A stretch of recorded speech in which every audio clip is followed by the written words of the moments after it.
कमाले हुस्न पर फकत आशिक जुलेखा थी, खुदा जिस पे आशिक है वो सूरत है मोहम्मद की। आज दुनिया वाले किसी की जहानत पे नाज करते हैं तो किसी की दयानत पे नाज करते हैं, किसी की सूरत पे नाज करते हैं तो किसी के हुस्न पे नाज करते हैं, किसी की दौलत पे नाज करते हैं तो किसी अय्यशानी पे नाज करते हैं। तो मैं उस नबी पर नाज क्यों ना करूं जिसमें ये सारी खूबियां पाई जाती थी।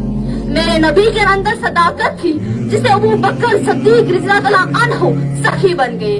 मेरे नबी के अंदर अदालत थी जिसे उस्मानी गनी रज़ियल्लाहु अन्हा सखी बन गए। मेरा नबी बहादुर था जिसे अली शेर खुदा बन गए।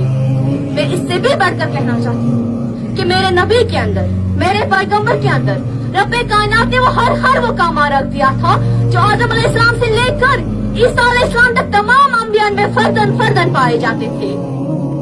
मैं इससे भी बढ़कर कहूंगी कि मेरे नबी के अंदर